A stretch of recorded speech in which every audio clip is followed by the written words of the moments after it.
Friends, welcome back to media talks. நான் உங்கள் Mounika. So இன்றைக்கி எபிசோட் வந்து இன்றைக்கி ப்ரொமோவில் பார்த்தோம்லே அந்த சீன்ஸ் எல்லாமே டெலக்காஸ்ட் ஆகிடுச்சு. நம்ம எதிர்பார்த்த மாதிரி தான். இந்த இடத்துல காவேரி வந்து ஒரு ஃபுல் தெளிவாக முடிவோடு தான் இருந்திருக்காங்க. ஸோ அது நெக்ஸ்ட் ப்ரொமோ பார்க்கும்போது இன்னும் நம்மளுக்கு கிளியராக ஆகிடுச்சு. காவேரி வெளியிலாவை கூட்டிகிட்டு வந்துட்டாங்க. இதுக்கப்புறம் காவேரி இருப்பாங்களா போவாங்களா அப்படிங்கிறது ஒரு மிகப்பெரிய கேள்வி. என்னை பொறுத்த வரைக்கும் அவங்க கிளம்பிடுவாங்க. ஸோ அதுக்கப்புறம் காவேரியை தேடி விஜய் போவாருன்னு நினைக்கிறேன். இது எல்லாமே என்னோட கேஸ் தான். பட் ஏதாவது ஒரு முக்கியமான ட்விஸ்ட் வந்து அவங்க வச்சுருப்பாங்க. பட் ரொம்ப நாளாக இந்த ட்ராக் வந்து இழுத்துட்டு போக மாட்டாங்க. ஸோ அவங்களுக்கும் தெரியும் அப்படிலாம் எடுத்துகிட்டு போனால் வந்து ட்ராக் ரொம்ப மோசமாக போயிடும் அப்படின்னு சொல்லிட்டு.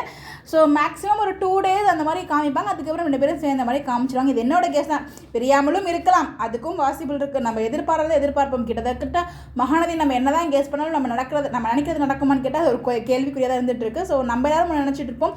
பிரவீன் நினச்சா அதை வேறு விதமாக கொண்டு வந்து கன்வே பண்ணிடுவார். ஸோ ரொம்பவே நல்லா இருக்கும். நம்மளோட ஒரு எதிர்பார்ப்பாக அவர் வந்து பூர்த்தி செய்வார்னு நம்ம எதிர்பார்க்கலாம். ஸோ நீங்கள் இன்றைக்கி எபிசோட் பார்த்துட்டு என்ன ஃபீல் பண்ணீங்கன்னு சொல்லுங்கள். ஸோ இந்த இடத்துல நம்ம விஜய்க்கு கிஃப்ட் கொடுக்குறதா இருக்கட்டும், அப்புறம் ஹக் பண்ணி ஐ லவ் யூ சொல்லுவாங்கன்னு பார்த்தா ஐ மட்டும் தான் சொல்கிறாங்க. அதுக்கப்புறம் உங்களுக்கு வந்து எல்லாம் நினைவுக்கு வருது.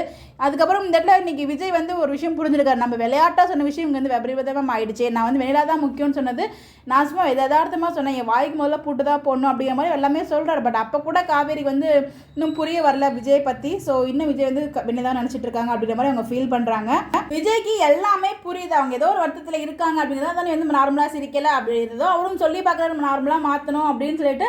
ஆனால் நீங்கள் என்ன தான் பேசணும் அப்படி தான் இருப்பாங்க மாதிரி காவேரி வந்து இருந்துகிட்டு இருக்காங்க. ஸோ ஒரு வழியாக வந்து நாளைக்கு என்ன நடக்குதுன்னு வெயிட் பண்ணிப்போம். நாளைக்கே வெள்ளாட என்ட்ரி வருதா இல்லை இந்த பர்த்டே சீனில் நம்மளுக்கு எதுவும் சர்ப்ரைஸ் கொடுக்குற மாதிரி எதுவும் ட்விஸ்ட் வச்சுருக்காங்களான்னு தெரியல. பார்ப்போம். வெயிட் பண்ணி கூட கற்றுக்கலாம். மறக்காமல் கமெண்ட்டில் சொல்லுங்கள். Bye bye.